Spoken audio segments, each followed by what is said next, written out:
If you see a magician sawing a lady in half and you want to know how it's done, then somebody says, well, I'll tell you how it's done.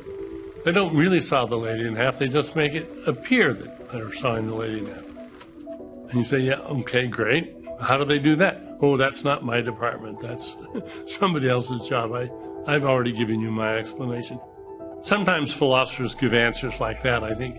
They just don't want to be bothered. They don't want to take on the responsibility to explain what's actually happening. What I like to do is explain things and have them explained to me.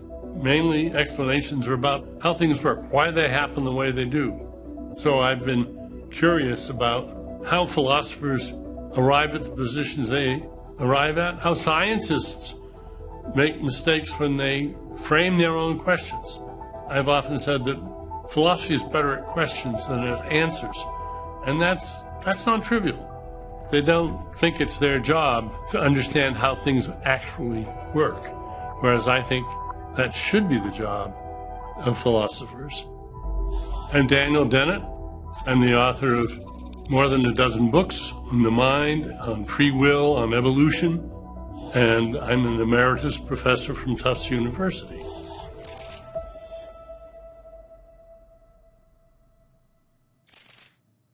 Since I was a little boy, I wanted to know how things worked.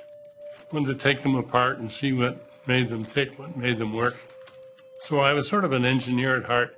And it turns out that that's not a bad attitude to have as a philosopher. Figure out what makes ideas work and why. And so I've championed the idea that if you're going to be a philosopher, learn about the world, learn about the science. I'm happy to say that now philosophers who are scientifically trained way beyond what I ever was is growing larger, and for the first time in my career, they're being taken seriously by the scientists, because scientists are just as capable of making philosophical mistakes or getting into philosophical confusions as any lay people. But they need the help of informed philosophers if they're going to clarify those questions and ask better questions.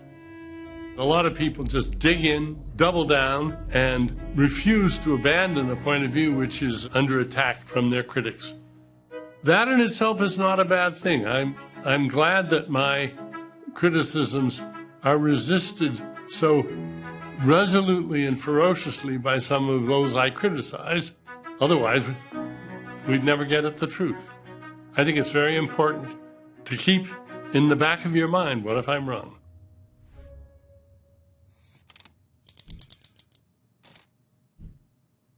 When I was a graduate student in philosophy way back in the 60s in Oxford, one day with a group of fellow graduate students, we got talking about what happens when your arm goes asleep and you can't control it. What on earth is that all about? And I got interested and started asking questions about, well, what is it? Is it the nerves? Do they get pinched? Is it blood flow? What is it? And they thought it was bizarre that a philosopher would be interested in the physiological questions of what was going on. They thought I was abandoning philosophy. I went off to the medical library and tried to get myself educated on how the nervous system works. And that was a main turning point for me.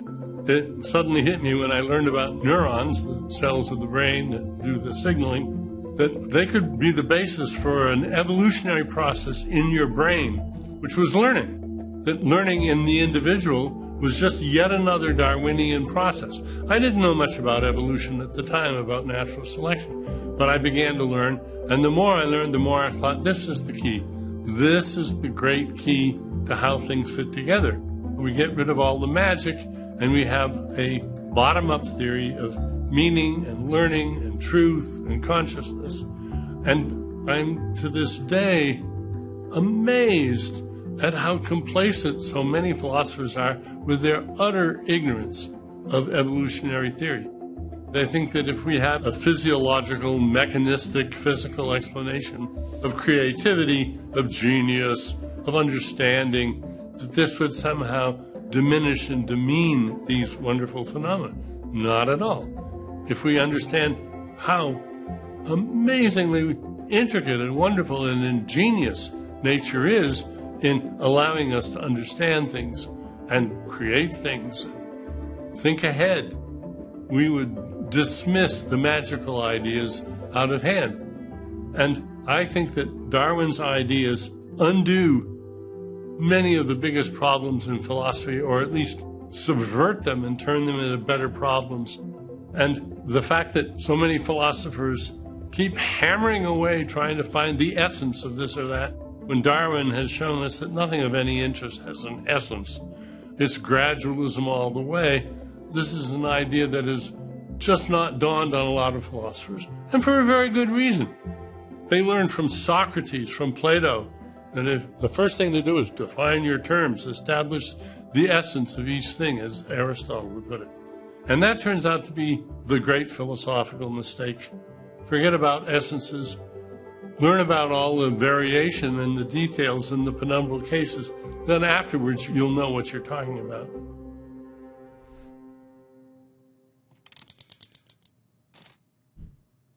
One of the most eye-opening moments for me was when I read Richard Dawkins' book, The Selfish Gene, and learned about his concept of memes. When Dawkins coined the term memes, he had in mind something very general. The term caught on, it's in the dictionary now, but only a small subset are what most people think of as memes. And those are the ones that people deliberately and presumably intelligently design with the hopes that they'll go viral. And some of them do. But lots of memes go viral that don't involve the internet at all. Words are memes. Every word in every language is a meme. It's not genetically inherited, it's culturally transmitted.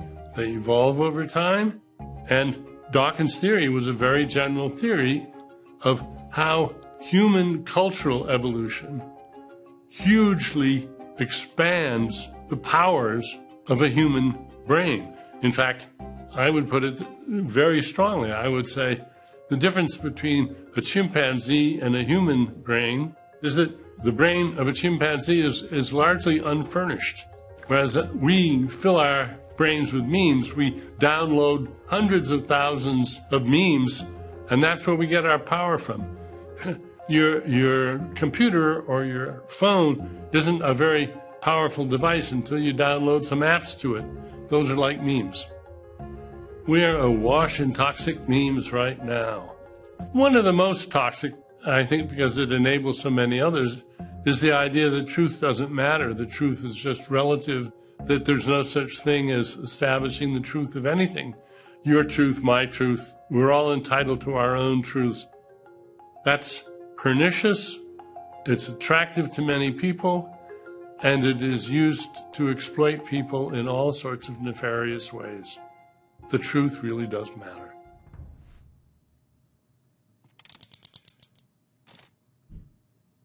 I think one of my best ideas is the intentional stance, the idea that we automatically adopt the strategy of treating anything complicated and interesting, if we can, as an agent. What does it want? What does it know? What does it believe? We use the intentional stance all the time to endow other things that are moving and complicated with beliefs and desires and the ability to do the rational thing given those beliefs and desires. Well, that's fine as long as we're living in a world of concrete objects. But what's now happening is that AI is filling the digital world with fake intentional systems, fake minds, fake people that we are almost irresistibly drawn to treat as if they were real, as if they really had beliefs and desires. And these will be very dangerous memes indeed, because they will replicate, they will evolve, and we won't be able to take our attention away from them. They will capture our attention and manipulate us. The difference between current AI, large language models, so-called, things like ChatGPT and GPT-4, is that their goal is truthiness, not truth.